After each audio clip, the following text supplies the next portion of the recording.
Hey guys, tonight we're stepping into a world where sand gets everywhere.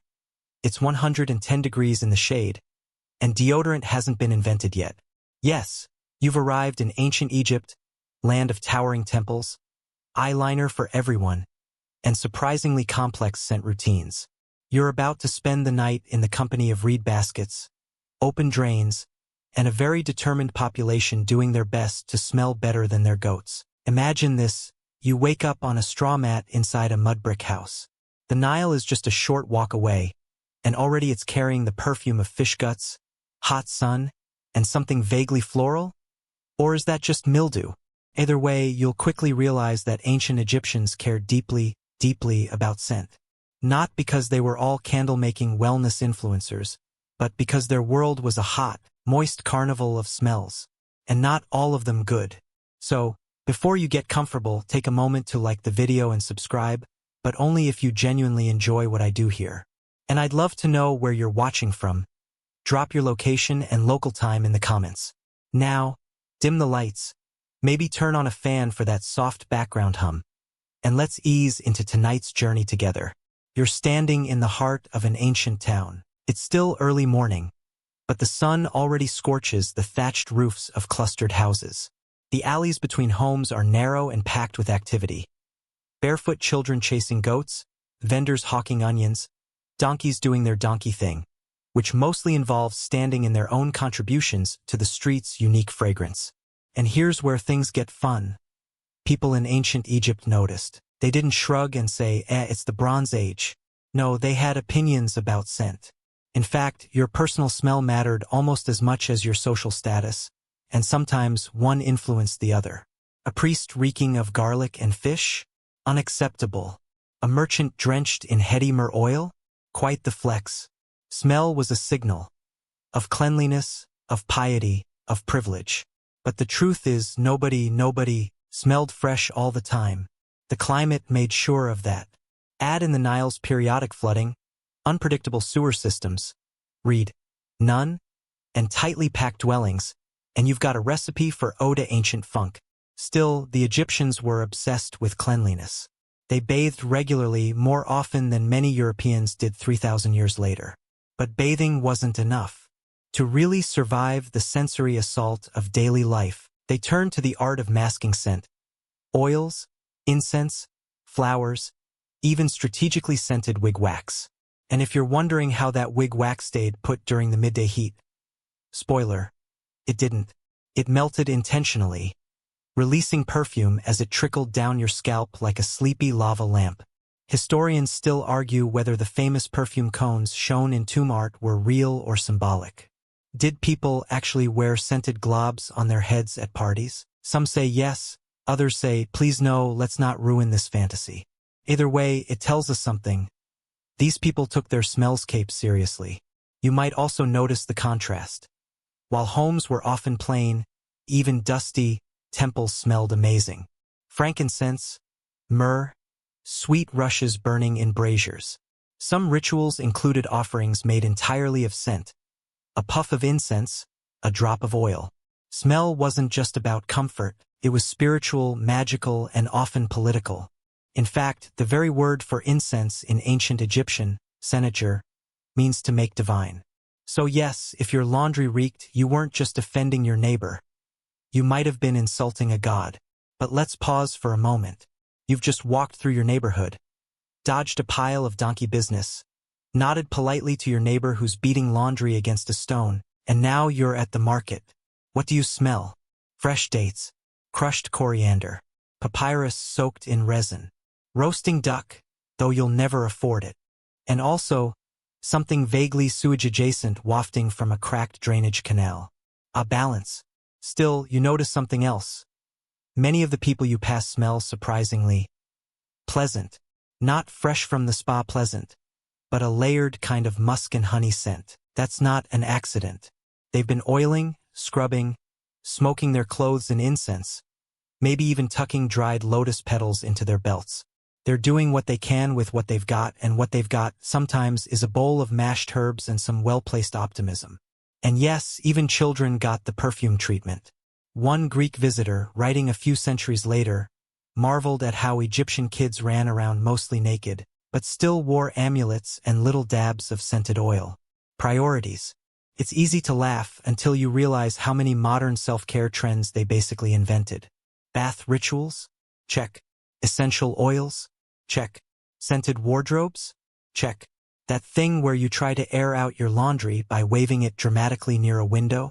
Definitely check. And here's the kicker. For many Egyptians, these weren't luxuries. They were basic hygiene. Some professions even required them. Priests had to bathe multiple times per day and were forbidden from smelling earthy. Imagine being fired because your armpit funk offended RA. So tonight, as we begin our slow dive into this ancient olfactory world, take a moment to appreciate the everyday miracle of modern plumbing, and maybe dab a little essential oil behind your ear, just in solidarity with your ancient ancestors, because you're going to need it. Things are about to get historically fragrant. Your sandals slap softly against the dry-packed earth as you arrive back at your own little corner of the ancient Egyptian neighborhood. It's time to step inside. Welcome to your home. You duck under a wooden lintel strung with a few faded palm fronds. They're mostly decorative, though you pretend they help with the flies. The door creaks open, and instantly, you're greeted by the warm, sun-baked scent of, well, dust. Lots of dust. Your home is modest like most. Mud brick walls that breathe heat all day and release it all night. The interior is sparse. A straw mat for sleeping, a low bench for sitting, and a clay niche in the corner holding a few personal treasures. Maybe a copper mirror, a bit of coal, a small jar of perfumed oil you've been rationing for weeks. And here's the thing. While your home is technically clean, it doesn't exactly smell like a vanilla bean latte. It's more like dried mud, cooking ash, woven reed, and whatever your last dinner was, which might still be lurking in a corner bowl. There's a faint tang of fish too, though you haven't cooked any today. That smell comes from the neighbor's drying rack, just 2 cubits away through a tiny window. Still, you're used to it, and in your own small ways, you're trying to keep the place smelling decent. Near the entry, you've hung a tiny pouch of dried herbs, mostly crushed mint and blue lotus petals. The scent's mostly faded, but when the wind catches it just right, you catch a breath of sweetness that makes you sigh. Is it enough to mask the damp odor wafting up from the jarred water in the corner? Not really, but you're doing your best. You reach for your jar of scented oil, just a dab for the wrists today. Made from sesame and infused with herbs, it adds a gentle grassy note to the house's otherwise earthy aroma. Historians still argue whether these home fragrances were more ritualistic or just basic self-care. Either way, it feels good, familiar. And let's be honest, your house has a few more olfactory obstacles. First, the heat. You know that moment when the midday sun hits your walls just right and turns everything inside into a sauna of baked stone and trapped sweat? That's every day here. Your roof, just a layer of reeds and packed mud, radiates heat like a sleepy oven. It turns your tiny room into a hotbox where even folded linen begins to smell like a camel's elbow. And speaking of linen, your clothes? They absorb everything. Not just sweat, but cooking smoke, incense, and whatever you accidentally stepped in that morning. You've got one spare tunic airing out on a peg, but the breeze hasn't helped much. Then there's the cooking area. Technically it's outside, in the small courtyard you share with 3 other families. But let's not pretend that the smell of burnt garlic and onion soup doesn't come wafting in every time someone opens the door. Still, it could be worse. You remember the week someone tried to dry fermented fish on the roof. No one slept peacefully. Inside your home, one of your scent strategies is lighting a small pellet of incense in the evening. It doesn't burn like modern incense. It smolders, slowly, over coals, a mix of myrrh and dried acacia bark. It leaves a resinous trail that clings to the walls, softening the musty corners of the room. But if you leave it going too long, you'll wake up feeling like you've slept inside a giant piece of smoked meat. Now, here's the clever bit. You've placed a small clay dish near your sleeping mat filled with natron. You know, that famous baking soda-like salt they used to embalm mummies? Turns out it's also handy at absorbing stink. Ancient Egyptian baking soda, basically.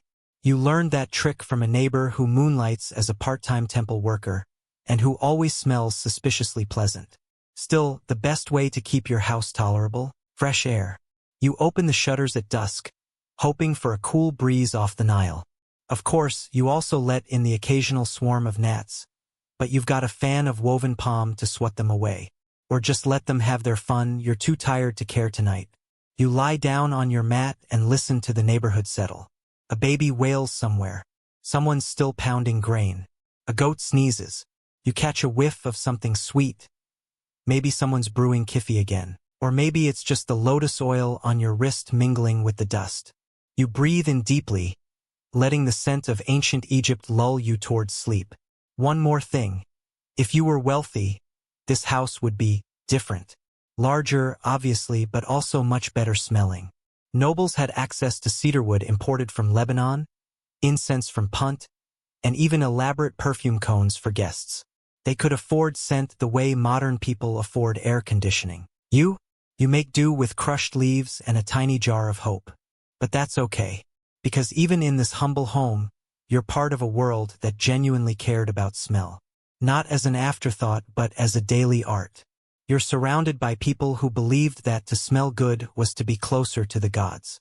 And hey, if you can't afford temple-grade frankincense, you can always rub some basil between your fingers and dream big. You're up with the sun again, and today you're on scent duty at the market. Technically, you're running errands for your cousin, but everyone knows the real prize is the apothecary stall, your one-stop shop for ancient air fresheners, oils, powders, and whatever miracle root they're hyping this week. The streets are already alive. Sellers arranging figs in neat pyramids, baskets of barley steaming in the sun, and one guy who always smells like he rolled in coriander and pride. You hold your breath near the fishmonger. You've learned this trick. Inhale only past the olives, and make your way to the most fragrant stall in town. The apothecary is an older man with ink-stained hands and a voice like sandalwood. Low, smooth, vaguely judgmental. He doesn't sell cures. He sells experiences. And if you linger too long by the lotus oil, he'll assume you're trying to flirt with your neighbor or cover up a bad batch of laundry. On his shelves, tiny alabaster jars of scented ointments, bundles of herbs, cones of incense wrapped in cloth, and dusty scrolls promising divine breath or eternal attractiveness. Sometimes both. One of the jars catches your eye. It's labeled Hesman. You unstop it carefully and get a noseful of something spicy, floral, and a bit like the temple at noon. He nods approvingly. For homes with many goats, he says. You don't ask why he assumed. This is where you learn that keeping a house smelling nice in ancient Egypt wasn't just about looking good. It was political. Scent marked class.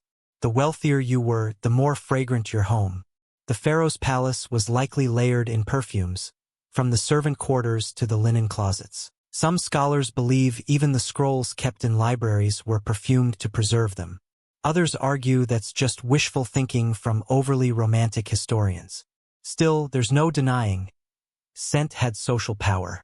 You recall the story of Queen Hatshepsut, who commissioned entire fleets to sail to the land of Punt, now modern-day Eritrea, just to bring back fragrant resins. That's like sending an Amazon Prime order by boat across an ocean, just to make your courtyard smell like imported trees. It worked. The expedition became legend, and the temple she built still carries traces of those aromatics in its stone. You buy a cone of myrrh and a small packet of ground cinnamon bark, imagining the warm, earthy smell curling through your home. The apothecary throws in a pinch of crushed henna, either as a gift or because you asked too many questions about the embalming powders. You make a mental note. Tonight, you'll burn the myrrh on a shard of charcoal and tuck the cinnamon into the folds of your linen chest, just enough to chase off the smell of boiled lentils and damp sandals. As you leave, the scent of freshly baked bread lures you toward the baker's stall. It's round loaves today, dusted with sesame. You breathe in deep, loving the soft yeast and grain in the air. And there it is again, that realization that even in a time without deodorant or Febreze, people found joy in simple smells. Bread, oil, sun-warmed papyrus. A kind of comfort that whispers, yes, life is hard, but it's also pretty wonderful. Now, imagine you lived on the other side of town, the really fancy part. Your house would have multiple rooms, maybe even an upper floor. The walls might be painted, and you'd probably have a garden. Not a big one, but enough to grow sweet-smelling things. Mandrake, henna, maybe even imported frankincense if you've got royal connections. You'd have a servant in charge of airing linens and burning incense at regular intervals. You'd keep your personal oils in carefully sealed stone jars to prevent them from going rancid. And if a guest came over and the place smelled off, that was a scandal. In some records, scent failure was practically social suicide. You didn't want to be the house people left holding their breath. It's worth noting, too, that a lot of these scents weren't just for delight. They were protective. Smell was linked with health, especially with miasma theory, long before it had a name. Foul odors meant disease, decay, danger.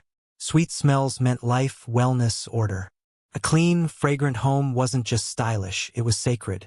You head home with your treasures wrapped in papyrus. The sun is higher now, and your feet are dusty, but there's something satisfying in the weight of the oils and herbs in your bag. You feel a little wealthier, a little wiser.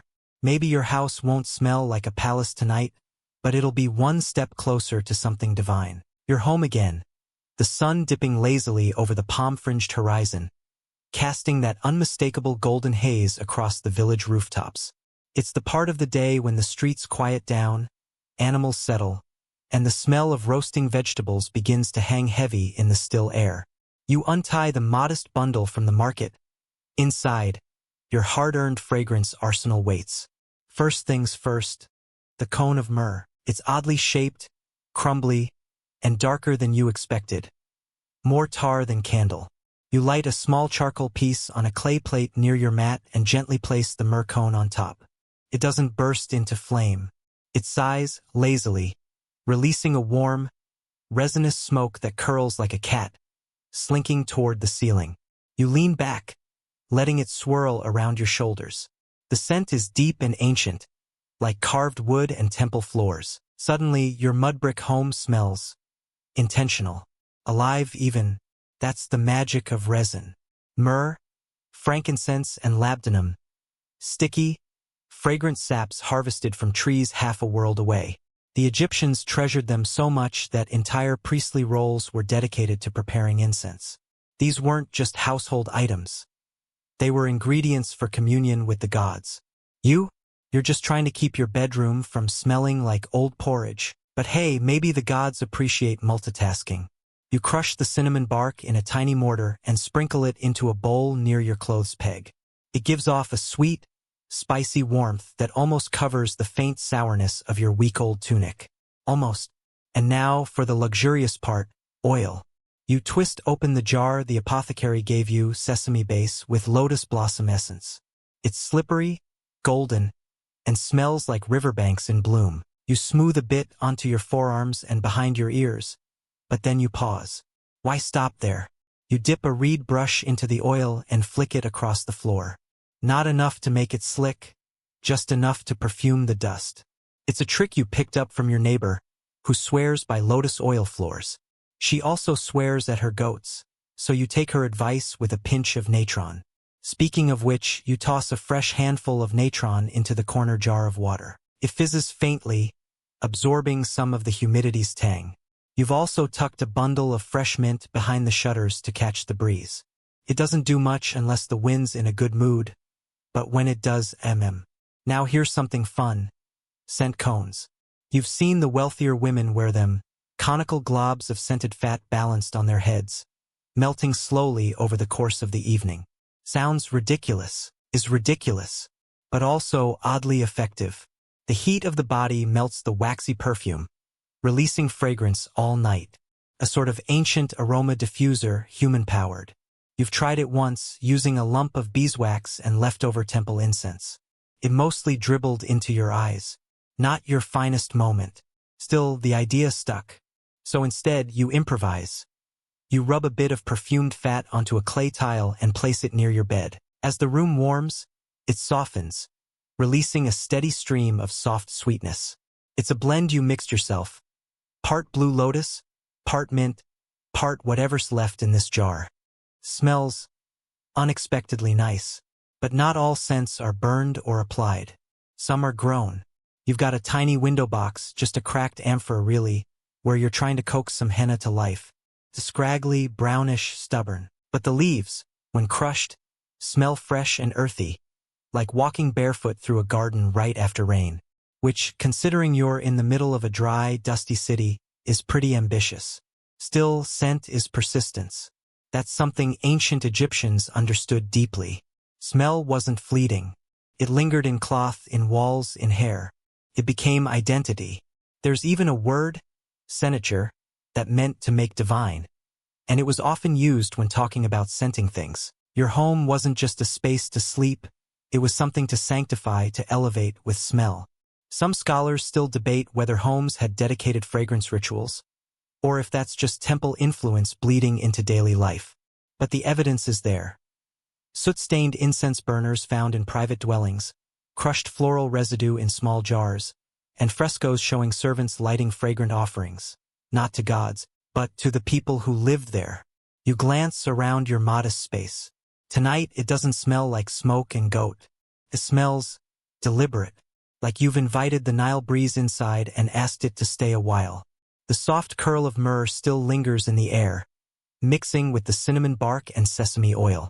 You breathe in, slowly, letting your shoulders drop. And just as you're about to lie down, a neighbor pops his head through the shutters. He sniffs once, raises an eyebrow, and mutters, "Smells like you robbed the temple." Then he disappears into the night. You grin. That's the highest compliment around here. You wake up to the sound of pigeons gossiping on the roof and the faint scent of last night's incense still curling in the air. Not bad, honestly. Your room smells faintly woody and floral, like the inside of a jewelry box. Success. But today's task? Time to tackle the laundry. Yes, even ancient Egyptians had to deal with the endless cycle of linen, sweat, dust, and mysterious food stains. And if you're going to keep your house smelling nice, your clothes can't betray you the moment someone hugs you in the market. You grab your laundry bundle, mostly tunics, a few linen wraps, one sheet that's seen better days, and make your way toward the banks of the Nile, joining the small parade of neighbors with baskets, reeds, and loud opinions about soap. Washing linen in ancient Egypt is part ritual, part gossip hour.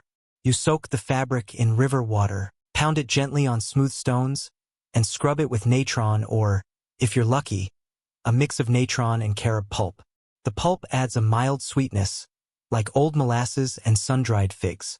Some even swear by crushed lotus petals as a linen freshener, though you're not rich enough to be turning flowers into detergent just yet.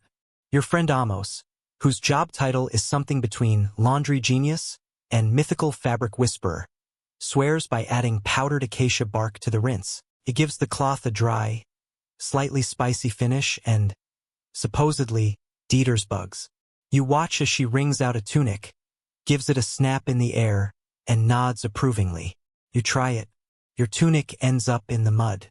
Laundry shame. Still, your rinsed linens are now drying on a reed rack in the sun, flapping softly like sails. The scent? Warmth? Sunlight? Faint traces of carob and acacia. You close your eyes and breathe it in. This is what clean smells like in Egypt. Now comes the fun part, perfuming your linen. Once the fabric is dry, you return home and transfer everything into a woven basket, lined with aromatic leaves. You're using crushed myrtle and mint this time, layered between the folds like a lasagna of scent. You also tuck a few chips of cedarwood near the base. Not enough to overwhelm, just enough to lend that dusty sweet forest smell to your wardrobe. Wealthier homes go even further. Archaeologists have found carved stone chests lined with traces of iris root and storax resin, used to keep garments fragrant for weeks. The truly elite had linen infused with oils during the weaving process. Imagine pulling on a tunic that already smells like blue lotus and honey every morning. Some scholars debate whether those oils were practical or ceremonial. After all, fabric soaked in perfume wears out faster, but no one argues the appeal. And then there's the cone trick again. For special events, women might lightly scent their garments by heating a perfumed wax cone and letting the vapor saturate the cloth before dressing. Kind of like steaming your clothes, but with a fragrance bomb attached. You, however, go for something more achievable. You hang your linen from the rafters overnight and light a stick of Kifi incense below it, one of those complex blends of honey, wine, raisins, myrrh, and frankincense, often reserved for temples. Legend says the scent of Kifi can calm the mind, improve sleep, and sweeten dreams. That's a lot of pressure for some raisins and tree sap, but it smells divine, like the inside of an ancient spice cabinet. You drift off with the tunic swaying above you, the smell of Kifi gently pooling in the room like smoke trapped in honey. Your house doesn't just look clean, it feels clean. And tomorrow you'll wake up wrapped in scent, rather than sweat. Oh, and let's not forget your hair. Yes, hair hygiene matters too. In fact, scent cones were often placed on top of wigs, not just for decoration, but to keep your fake, or real, hair smelling fresh in the heat. Oils were massaged into the scalp, especially blends of morina, almond, or castor, sometimes mixed with myrrh or cardamom. You pull out a tiny jar, just a pinch of morina oil left, and rub it through your curls. It softens your hair and leaves behind that grassy, nutty scent. You might not be royalty, but you smell like someone who doesn't sleep next to a fish cart. Even pets weren't exempt. Some records suggest prize dogs were perfumed with oils or gently washed with scented water. Whether that's indulgence or ritual is up for debate. But you glance at the neighbor's scrawny cat and think, maybe not. One final touch. You crush a dried citrus peel and scatter the bits under your mat. It's subtle, sure, but it masks the faint mildew that creeps in when the Nile's in a mood. You'll sleep better knowing your home smells like a sun-dried orchard and not a damp storeroom. You're almost impressed by yourself. For a moment, you close your eyes and imagine someone walking into your home right now, taking a deep breath, pausing, and saying, "Ah, smells like someone knows what they're doing." You wouldn't argue. It's early morning again, and as the sun pours its molten gold across the Nile, you're already back at it, because fragrance in Egypt is not a one-time event. It's a daily discipline, a lifestyle, a full-time sensory job. And today you're focusing on the art of potpourri ancient style. Now, don't expect dainty glass bowls with dried roses. You're not in a French cottage. No, your version of potpourri lives in clay jars, reed baskets, and small linen sachets hidden in clever places all around your house. You start with a mix you've seen your grandmother use: dried blue lotus petals, crushed juniper berries, lemongrass, and a shaving of sandalwood. Each item on its own has a modest scent, but together, they create this dreamy, layered aroma, like sunlight through gauze. You stuff this mix into tiny linen pouches. One goes beneath your sleeping mat, another behind your door curtain, and a third tucked sneakily into your sandal storage. There's something oddly satisfying about hiding scent in unexpected places, like giving your future self a small, invisible gift. Ancient Egyptians didn't just rely on incense or oils. They layered their scent strategy. Homes often had bundles of aromatic reeds hanging near entryways, absorbing heat and releasing subtle perfume. Some scholars believe certain floor mats were even woven with herbs like mint or marjoram to release scent when stepped on. Imagine your feet triggering a burst of minty freshness. Who needs Febreze? You decide to experiment. You tuck a few bundles of dried thyme into the folds of your papyrus sleeping mat. The result? Every time you shift your weight, there's this faint spicy green whisper. It's almost like your bed is sighing in approval. But let's not forget the power of fresh herbs. On the sill near your kitchen window, a small collection grows in cracked pots. Sweet basil, coriander, fennel, and a stubborn sprig of sage. You crush a few leaves in your fingers, intense, sharp, clean. You gather them into a reed bowl and leave it on the shelf nearest your cooking corner. Tonight's dinner may be bland barley cakes, but your kitchen will still smell like victory. And speaking of kitchens, those places are often the biggest culprits when it comes to lingering odors. Stewed onions, fish paste, old lentils. Delicious in the moment, but not so much the next morning. You remember an old trick: heating orange peel on a ceramic pan over low flame. The scent fills the room in seconds. Bittersweet, warm, bright. It works. Even the neighbor's goat seems intrigued. You mix some clove into a bit of olive oil and wipe it across the inner rim of your storage jars. It's subtle, but every time you open the lid, there's a pleasant little surprise. Who said food storage can't be elegant? Some wealthier households employed a scent-based zoning system. Want your bedroom to smell restful? Go heavy on lotus and linen-scented oils. Dining space? Opt for herbs and citrus. Bathing area? Mint, papyrus, and cedar. It was like aromatherapy avant la lettre. You naturally are working with a budget, so your zones are more suggested moods than rigid categories, but the idea still holds. Now, here's something you hadn't tried before. Scented wall plaster. Yes, wall plaster. Archaeological studies have found traces of aromatic substances mixed directly into the plaster of elite homes, suggesting that even the very walls were meant to exhale perfume when warmed by sunlight. You're not about to redo your whole house, but you do smear a thin paste of rose water and clay on the corner of your bedroom wall just to see what happens. It dries with a faint blush and smells like, well, like a fancy experiment. There's also an ongoing debate among historians about the true use of certain mysterious vessels found in homes. Small jars labeled with symbols associated with scent, but shaped more like tiny furniture. Were they oil diffusers, decorative perfumes, or simply status symbols? No one agrees. One thing's clear. The ancient Egyptian relationship with scent was far more complex than just light a cone and forget it. And as if that weren't enough, there's the practice of perfumed water jars. In warm weather, people would fill wide-mouthed containers with cool water and toss in petals, herbs, or spices. The water, when ladled out for washing or drinking, would carry just the faintest ghost of scent. You've got one going right now, rose petals and coriander. The smell is subtle, but when you wash your hands with it, it's like dipping into a scented breeze. You end the day with a final pass through the house, adjusting your linen pouches, fluffing the herb bundles, checking the status of your stealth-scented sandals. The air has settled into a soft hum of fragrance, wood, flower, spice, and something you can't quite name. You sit on your mat, lean against the cool wall, and let the quiet smells wrap around you like a blanket. It's not loud, not showy, but it feels right. Your house doesn't scream luxury. It doesn't need to. It simply whispers, "Welcome home." Evening settles in like a cat curling on your lap. Quiet, warm, a little smug. The scent in your home has deepened into its night mode. Sweet resin, dried herbs, and just the faintest thread of mint lingering under the door curtain. But tonight, you're preparing for something special. Guests. Entertaining in ancient Egypt isn't all wine and music. It's also a competitive sport in fragrance. If your house doesn't smell like the divine womb of Hathor herself, you might as well cancel. So you get to work. First, the cone. Tonight, you're going bold.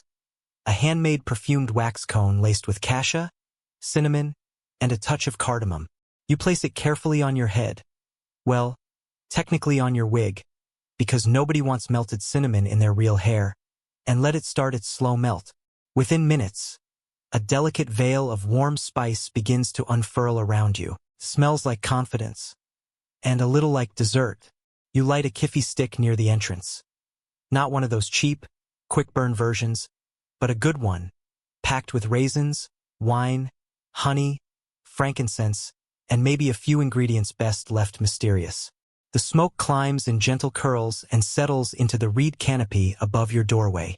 You can almost hear your neighbors inhaling deeply through the cracks in their walls. The real centerpiece, though, is the aroma bowl. You fill a wide, shallow dish with warm water and float lotus petals, orange blossoms, and a few drops of morina oil on the surface. You place it at the center of your low table. The effect? A subtle perfume that shifts every time someone walks past. No clashing smells. Just harmony in a bowl. Now your food. This is where things get tactical. Because ancient Egyptian cuisine, delicious though it may be, can lean heavily on onions, garlic, fish paste, and occasionally fermented goose. Not exactly nose-friendly. So you deploy your secret weapon, the pre-scenting ritual. Before cooking, you rub down your clay oven's outer rim with a paste of basil and myrrh. As it heats, the herbs release a gentle, slightly sweet smoke that lingers through the meal prep. You also toss a handful of fennel seeds directly onto the coals. As they roast, they give off this toasty licorice scent that makes your humble kitchen feel like a spice bazaar. While you prepare the lentil stew, you hang a damp cloth soaked in rose water near the fire, just enough to moisten the air and subtly nudge the overall fragrance profile toward divine banquet instead of onion inferno. As guests begin to arrive, you offer them a quick dab of scented oil. Nothing too flashy, just a drop on the wrists. Some opt for cinnamon, others sandalwood. One bold aunt chooses a drop of musk and immediately declares herself queen of the room. Fair. You notice something else happening too. With each guest who enters, there's a small change in the atmosphere, not just from their chatter or outfits, but from the layering of perfumes. Ancient Egyptian gatherings weren't just visual events. They were olfactory symphonies. The host laid the bass note, but each guest added their own thread. The dinner passes in a whirl of flavor, laughter, and the occasional spilled fig wine. And yet, despite the frenzy of eating and storytelling, your home holds its scent. Not overpowering, just present. One guest comments that it smells like a priestess's dream. Another leans in, sniffs deeply, and whispers, "Is that myrrh or magic?" You just smile and pour more wine. Once everyone's gone and the house quiets again, you begin the post-guest ritual. You wipe the tables with a damp cloth dipped in mint water. You toss fresh coriander into the fire pit to burn off any lingering grease. You lift the now empty aroma bowl and pour its contents into the corner garden to please the gods, or at least the neighborhood cats. Then, the final step, airing out the space. You open your reed window panels just slightly, letting the cooler night breeze flow in, carrying away the crowd's heat and replacing it with stars, silence, and a faint Nile mist. It's the kind of air that resets everything. And just as you're about to blow out the last of the incense, you remember a trick an old temple cleaner once told you. Hang a thin thread soaked in cedar oil from your ceiling beams. As it dries overnight, it perfumes the entire room slowly, imperceptibly. You find a thread, dab it with oil, and leave it swaying gently in the dark. It's a good day, you think. Your house has never smelled more like you. A blend of spice, sweetness, care, and just enough mystery to keep things interesting. And as you crawl onto your linen mat, face still warm from the cone's kiss of cinnamon, you let the last thought drift through your mind before sleep takes hold. In a world without deodorant, this is luxury. The rooster hasn't crowed yet, but you're already awake. Partly because of the mosquitoes and partly because the air is too still. You stretch on your mat and sniff. Something's off. The guest scent hangover. Despite your heroic efforts last night, the combination of sweat, wine, fried lentils, and anti-musk still clings to the rafters like gossip. No amount of quiet satisfaction will cover that up. Time for a reset. You pull yourself upright and begin the morning cleanse. Not for your body, though that, too, will come, but for your home's atmosphere. Today, you'll try a technique favored by temple custodians and palace servants alike. The dry smoke purge. First, you grind up a new batch of aromatic powder. Dried mint, juniper, crushed myrrh resin, and some pulverized date pit for a touch of sweetness. You sprinkle the mix onto a clay burner and wave a palm fan to coax the smoke into corners and crevices. It's not aggressive like incense. This is a soft smoke, earthy, clean, and just a little sharp, like nature's mouthwash. You fan the smoke around your doorway, then under your table, then into the linen drapes that curtain off your sleeping space. Within minutes, the room begins to smell less like leftovers and more like a herbal apothecary run by someone with really good taste. Historians still debate whether this method was strictly ritual purification or just plain good housekeeping. Either way, it works. Next, you reach for your stash of fragrance stones. Small chunks of alabaster that have been soaked in scented oils and then dried. You place them on the warmest part of your windowsill. As the sun rises, the stones begin to release their perfume. This morning it's rose and coriander. Tomorrow, maybe cedar and orange blossom. You take a moment to appreciate how clever this system is. No fire, no smoke, just the slow heat of morning turning solid stone into invisible sweetness. In the corner of your room sits a basket of used scent cones, burnt down to little waxy husks. Most people toss them out, but not you.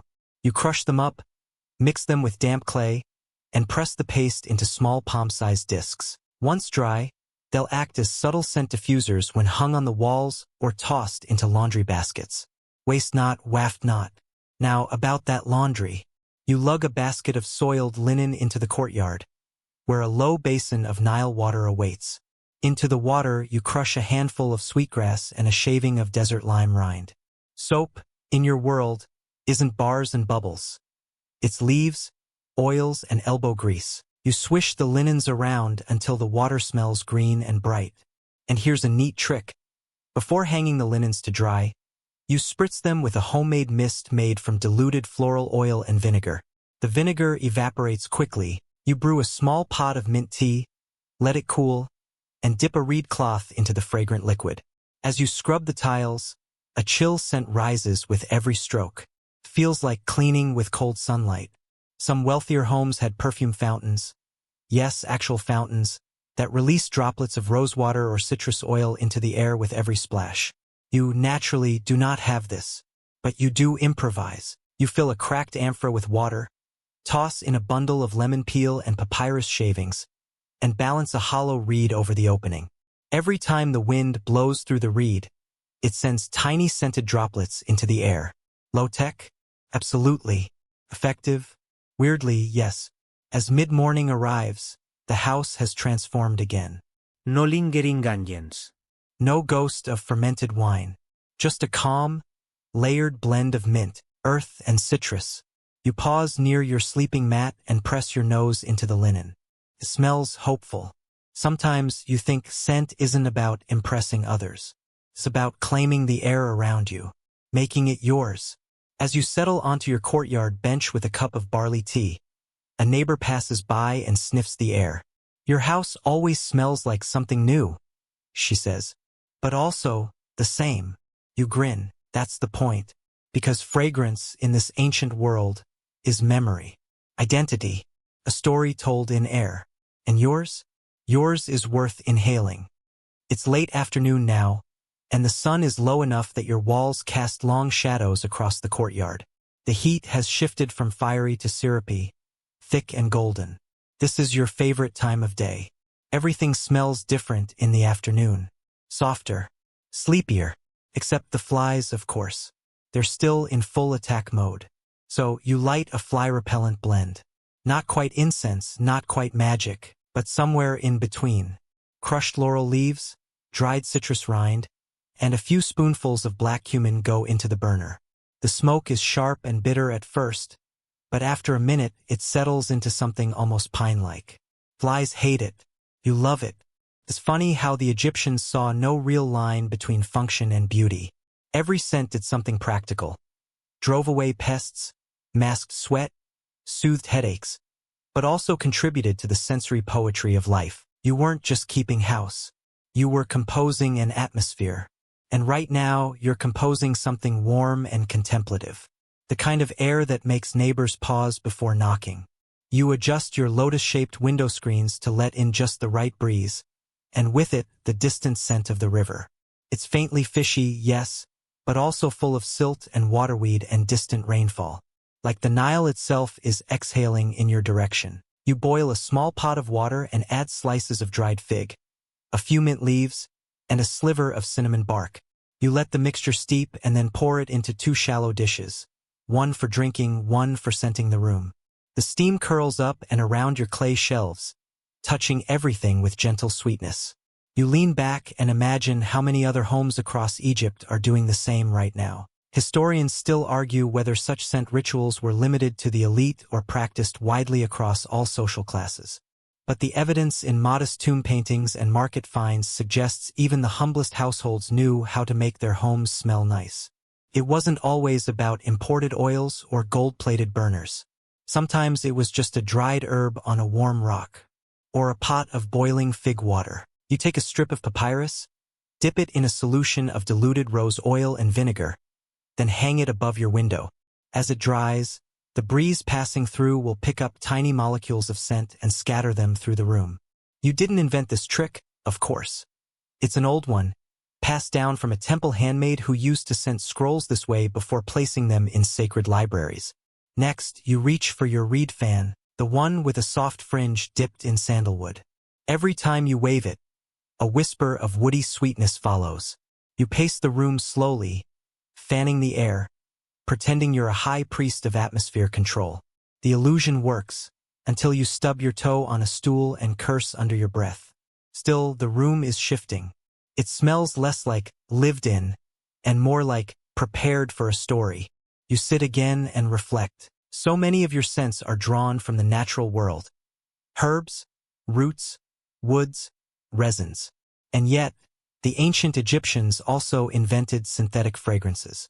You once met a trader who claimed he sold a divine compound recreated from a long-lost temple formula.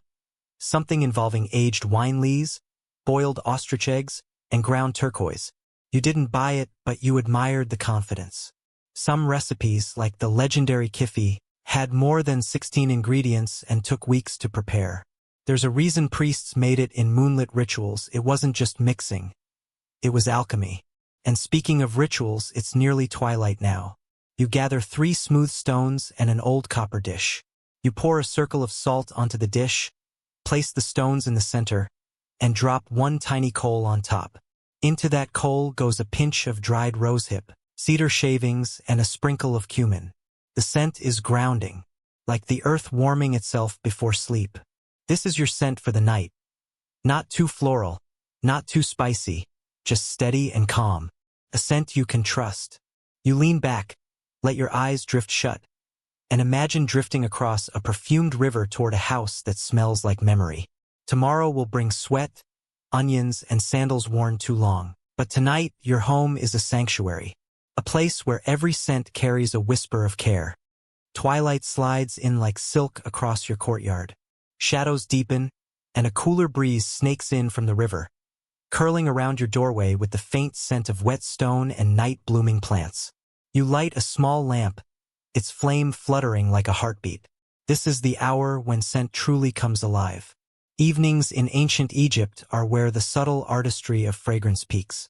Not just for impressing guests, but for inviting sleep. You take one of your last handmade scent cones, carefully shaped from beeswax, crushed henna leaves, and a hint of cardamom, and place it in a small bronze saucer beside your mat.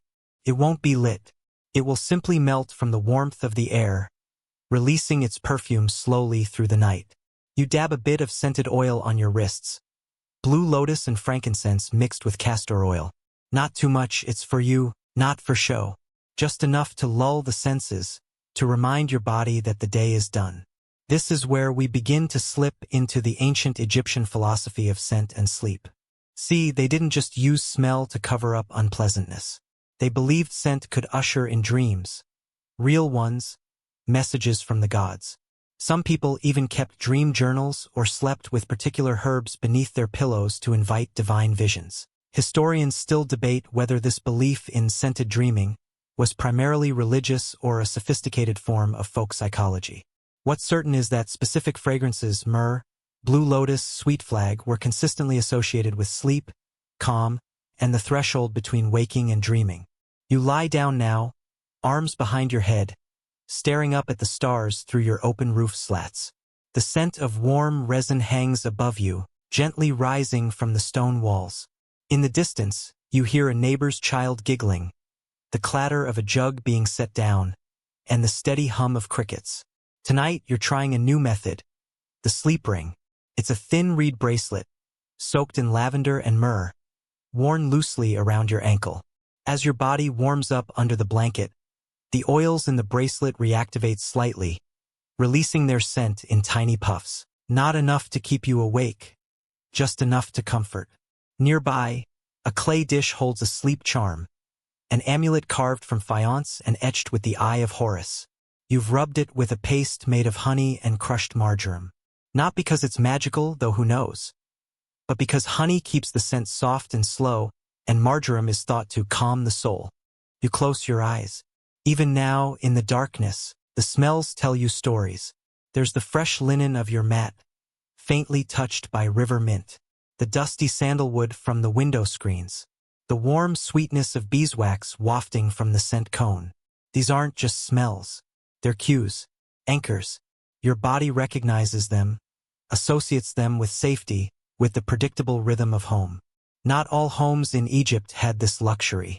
Some slept under canopies outdoors, wrapped in plain cloth. But even then, someone had sprinkled herbs nearby, or lit a little dish of perfumed oil. Because whether you were rich, poor, priest, farmer, or baker, nighttime was sacred. And scent was its quiet guardian. You remember an old temple steward once told you, "The nose is the quickest path to the gods." You laughed, but later you understood. Smell can transport, disarm, heal. And tonight, you've orchestrated it well. Your house no longer smells of meals or sweat or noisy relatives. It smells of evening, of winding down, of being exactly where and who you are. You shift your legs under the linen throw and breathe in deeply. If dreams do come tonight, let them smell like this. Night has fully arrived, and with it, the world has changed its scent entirely. The warmth that baked your walls all day is now radiating back into the air, blending with night's cooler breath in a way that only Egypt knows how to do. Even the bricks seem to exhale slowly. You're lying on your mat, but you haven't quite given in to sleep. There's one more nightly ritual. You rise quietly and walk to a small chest tucked into the corner. Your scent cache. Inside are carefully wrapped bundles of dried herbs, clay jars sealed with beeswax, and delicate linen sachets that hold all manner of powdered treasures. You reach for your sleep sachet, a soft, palm-sized pouch filled with chamomile, shaved orris root, rose petals, and a little ground bark from a tree whose name no one seems to remember. This was a gift from a traveling healer who swore it kept nightmares away. You don't know if that's true, but it smells like dried sunshine and grandmothers, and that's more than enough. You tuck the sachet beneath your pillow, the way your aunt used to do when you were a child.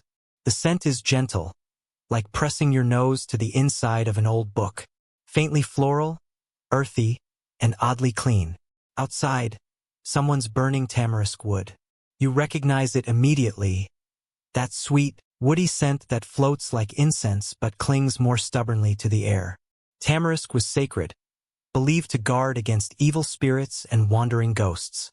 A bit of olibanum or frankincense might be added to the fire too, not just for its resinous aroma, but because its smoke rises straight upward, as if speaking to the heavens.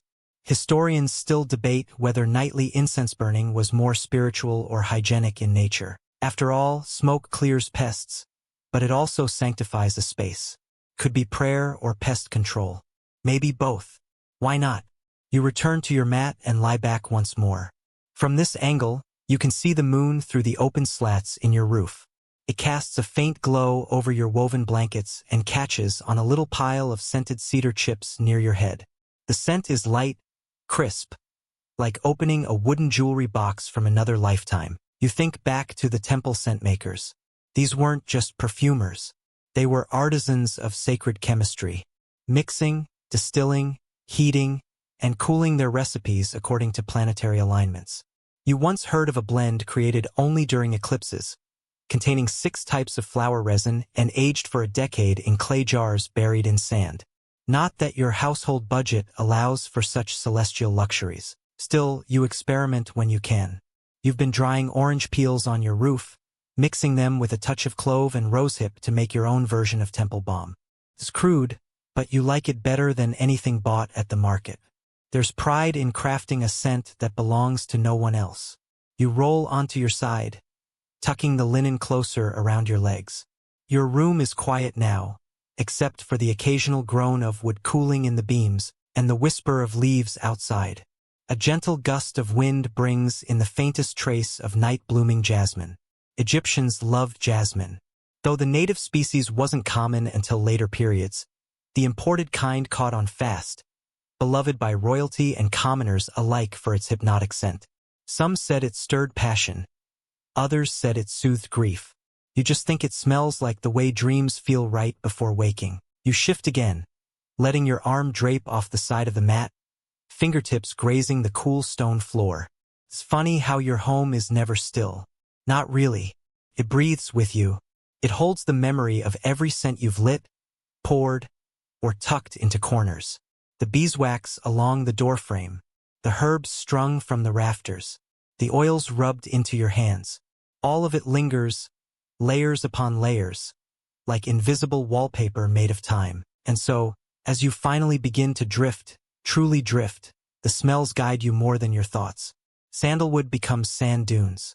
Rose becomes the blush of sunrise. Myrrh becomes temple corridors, cold and echoing. Your mind follows the path your nose lays out for it, stepping gently into dreams without even realizing it. And somewhere, just before sleep takes full hold, you smile. Because tonight, your house doesn't just smell nice. It smells right. You're asleep now, or nearly. That soft, suspended place where the body is still, but the mind hovers, alert to every drifting scent and distant sound. A camel coughs somewhere in the dark. A reed curtain flutters. The smell of jasmine thickens as a night breeze curls through the house like a polite visitor. And yet, something keeps you halfway tethered to the world. Maybe it's the familiar ritual of scent, still active in your mind. Or maybe it's that gentle worry. Did you remember to cap the oil jar? No matter. You're staying horizontal. What you notice now is how much thought went into making sure your home smells pleasant during these hours when no one is looking. The ancient Egyptians weren't just covering up odors, they were curating an atmosphere. One where even in darkness, the air had a personality. Take, for example, the woven baskets hung near doorways. To the casual observer, their storage. But you know some are stuffed with dried herbs, thyme, mint, chamomile, chosen not just for aroma, but for their slow, subtle perfume that drifts downward as the temperature drops. And then there's the sleep stone. Yes, it sounds dramatic, but it's really just a slab of polished alabaster or limestone, tucked beneath your mat or pillow. The trick? Before bed, you rub it with a few drops of spiced oil. Maybe cassia, maybe a little sweet marjoram, and as the stone cools through the night, it releases the scent gradually, soothing your nerves. Historians still argue whether this practice was common among the middle class or reserved for wealthier households. What we do know is that remnants of scent-stained sleepstones have been found in both lavish tombs and modest homes. Scent, it seems, was a universal comfort regardless of income. You shift slightly, cheek brushing the edge of your linen pillow. A barely there trace of cinnamon lingers there, from earlier in the week when you laid it near the kitchen fire to warm.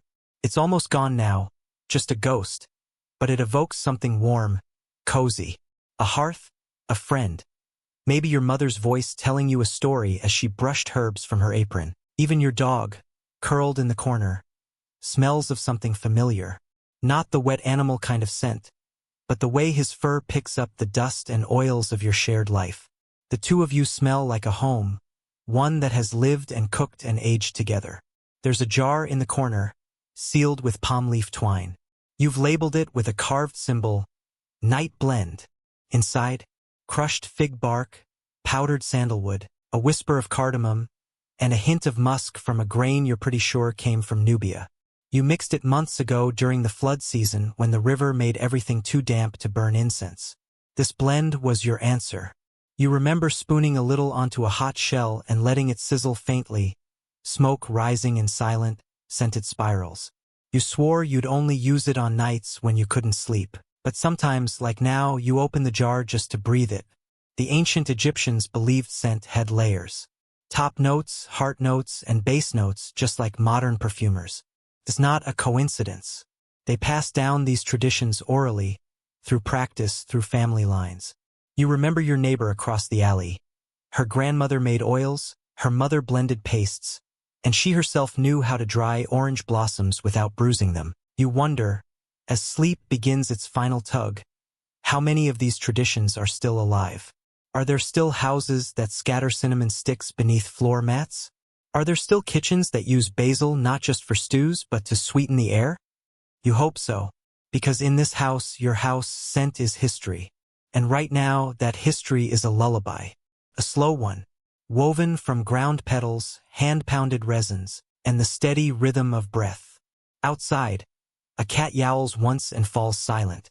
Inside, all you hear is the hush of oil settling in its jar, the whisper of cloth against stone, the very soft rustle of a dream coming to find you. The air cools further, and in that deep quiet, your breath begins to sync with the house's subtle rhythm.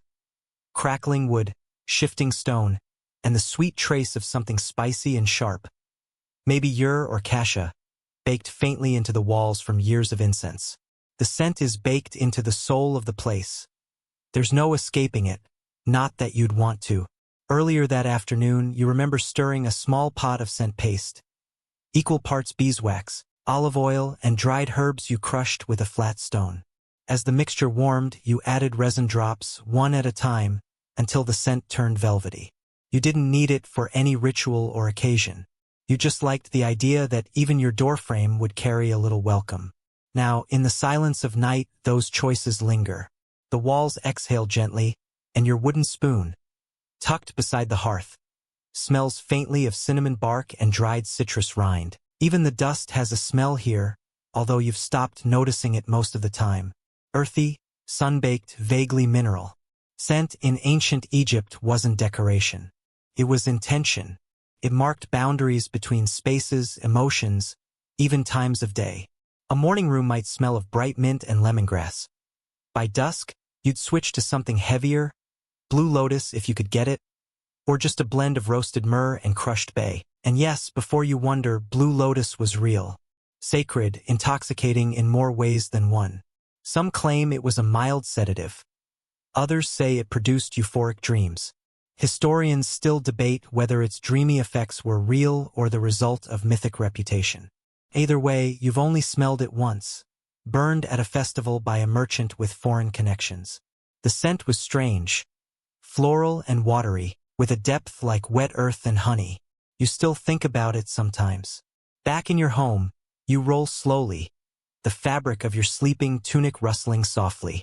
It was washed with natron and lemon rind, not because it cleans better, but because it leaves behind a scent you love. Tart, clean, almost fizzy, like someone squeezed a sunbeam into the wash basin. Not that laundry is glamorous. You scrubbed those linens on a stone slab for a solid hour, your hands raw by the end. But there was a reward. After rinsing, you laid them out across rosemary bushes to dry. That rosemary, now dried and brittle, sits tucked in a clay bowl near the wall, still giving off the faintest whisper of green spice. There's a legend that Pharaoh Hatshepsut once sailed to the land of Punt not just for gold or incense trees, but for rare herbs to scent her palace floors. She allegedly commanded that myrrh trees be planted in her courtyard, so even her sandals would smell of divinity. Whether that's true or courtly exaggeration, you find yourself admiring the intent. Imagine a world where even footsteps smell sweet. Your world, really.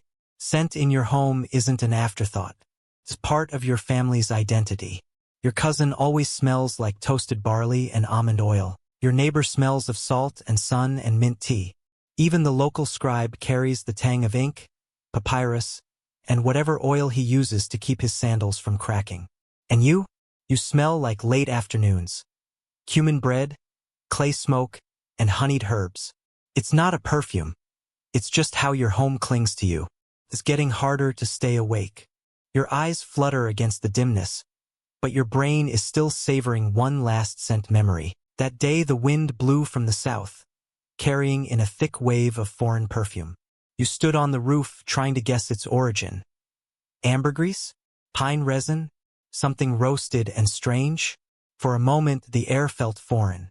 Then the breeze shifted, and the smell of your own garden returned.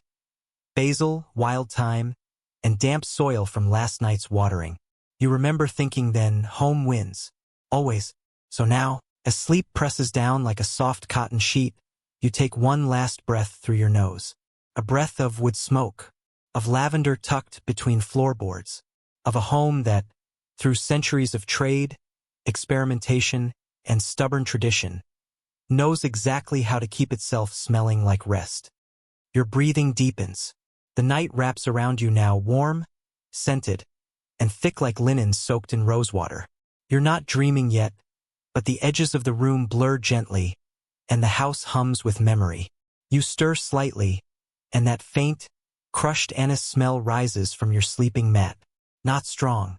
Just a ghost of a scent left over from that time you spilled a pouch of herbs under the matting and never quite managed to sweep it all away. You've come to like it. It's your house's accidental perfume. Even the ceiling smells like something. The sun-baked plaster gives off a soft mineral warmth, like limestone toasted under noon light. And if you close your eyes and concentrate, You can still smell the river. Not the raw scent of water, but the clean, papyrus-heavy breeze that rides upstream with the morning tide. A breeze you learned to trap. Yes, scent traps were a thing. You remember pinning tiny linen sachets to the window reed blinds. They looked like decorations, but you had packed them with rose petals, date pit dust, and dried spearmint. When the wind caught them, it pulled a little fragrance into the room, mixing the outside world with your carefully crafted interior mood. Some richer homes used reed mats soaked in perfume water and hung them like curtains between rooms, not just to divide space, but to scent the air as people passed. Historians still debate whether this was common practice or just described in poetic metaphors. Either way, you tried it once, soaked a rag in orange blossom water and hung it from the rafters. The results were mixed. Your cousin sneezed for a week. But the scent? Unforgettable. Your toes brushed the cool tile. Someone must have swept while you napped. Probably your cousin again, always fussing. You know she sprinkles powdered incense into the broom bristles.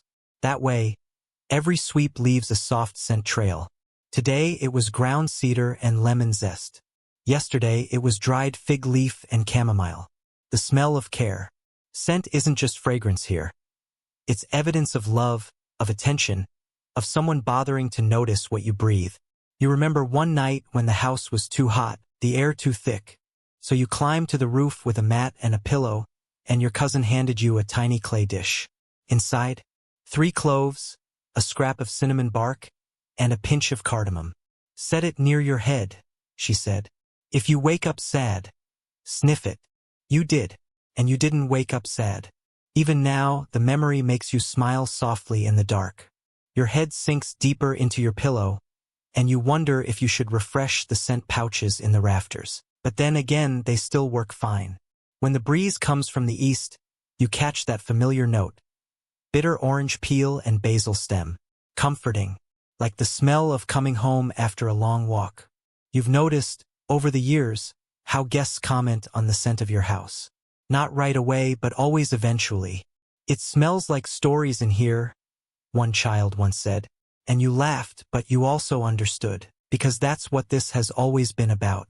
Scent is the way you remember, the way you tell stories without speaking, the way the past keeps breathing, long after people are gone.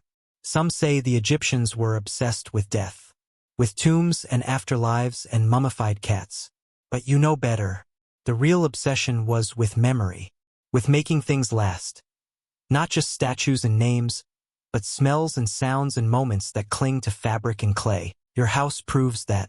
Every jar, every cloth, every shallow dish of herbs under the table. These are small acts of defiance against time. You can't stop the river from rising. You can't stop the sun from setting. But you can make the night smell like rosewood and fresh ground nutmeg.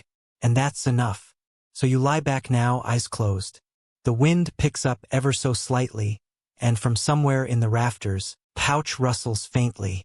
Lavender, fennel, a memory you didn't know you'd planted. You smile and breathe. The night stretches long and deep now. Your body is soft and heavy, but your thoughts float gently, stirred by each trace of scent still drifting through the air. You shift once more beneath your light linen blanket, and that subtle citrus spice blend clings faintly to the fabric, a reminder of the orange peel and clove wash you used last week. It's faint, but it's there, like a whisper from the past. Even now, your nose picks out layers. The dry wood of the window shutters, the smoke memory in the hearth bricks, the faint, almost sweet tang of crushed lotus stem, left behind from the incense burner you forgot to clean. You're not alone in this obsession. The entire neighborhood cares about scent. There's a shared understanding that life should smell pleasant. Not just rich, not just clean, but pleasant. Every street corner has a scent marker. That courtyard you always cut through smells like baking dates. That alley by the butcher always smells faintly of coriander and something you're not sure you want to identify. The river road smells like wind and water, stone and sun.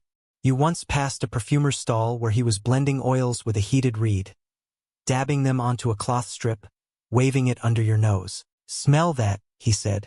Papyrus flower. Reminds you of school, doesn't it? And it did. The memory hit so hard you nearly laughed. Isn't it strange how your brain hoards scent memories more tightly than anything else? Back home, you keep a small wooden box of scent scraps, a piece of resin-streaked cloth, a broken incense cone, a curl of dried lemon peel that once lined your bath basin. Just keepsakes, not valuable, not practical. But they matter. Tonight, lying there, your mind drifts to the palace rumor you heard as a child. That Cleopatra once soaked her sails in rose oil so the entire harbor would know when she arrived, before her ship even touched land. Historians still argue whether that was logistically possible or simply great propaganda. Either way, it sounds fabulous. You once joked about doing the same with your laundry line. Your cousin rolled her eyes but admitted it'd be effective. And that's what scent is in your life, not vanity, not luxury, but communication. Says, I was here. I lived. I cared enough to make my space beautiful in a way that nobody else can quite replicate. Your home doesn't smell like a temple or a palace. It smells like you. And really, that's the dream, isn't it? You wonder how future historians will interpret your efforts. Will they dig up a sealed oil jar and guess what you used it for? Will they puzzle over the strange mixture of herbs you favored in your dish cupboard? Will they find the scent-stained pillow you're lying on now and marvel at the dedication of someone who scented their sleep? You hope so, because if nothing else, you've built a life that smells like peace. Like bread baked slowly over a fire. Like lemongrass left in the sun. Like honey warmed with saffron and drizzled over roasted nuts. Like a morning breeze that smells of promise. You've worked hard to make that happen. Learned from traders, from temple attendants, from perfumers who guard their recipes like state secrets. You've tried, failed, burned a few things. You still remember the ill-fated juniper experiment that made the house smell like burnt stew for a week, but you kept going. And now here you are, lying in a house that breathes with you, that carries your scent through every crack and breeze. A house that holds its own stories but also cradles yours. You inhale one last time, slowly, deeply, yes. Still orange blossom and cedar bark. Still home. Let it all go now. Let the air grow still around you, quieting each corner of the house, each memory tucked into a drawer or between floorboards. The scents begin to fade, gently, like footprints in sand after a warm tide. The last trace of lemon on your pillow, the whisper of myrrh in the rafters. All of it softens into something sleepier, something lighter than breath. Your body is heavy now, each finger, each toe still and warm. Your mind might drift, but your room holds you, wrapped in the faint perfume of time, of effort, of love. The world outside the walls is quiet. The city sleeps, wrapped in its own mosaic of scent and shadow. Somewhere a dog barks once, a gate creaks, and then stillness. You lie in the middle of it all. The smells of your life will still be here tomorrow. Your basil pots on the windowsill, your cousin's cinnamon bread cooling near the hearth, the old clay jar of rosewater on your table. They'll wait for you. Tonight, nothing more is needed. You've tended to your space. You've steeped it in beauty. You've created a place where even dreams arrive fragranced. Now let your breath slow, even slower. Let your thoughts stretch like linen in the sun, and let your eyes grow soft and heavy. It's time. Sleep now in a home that smells like stories,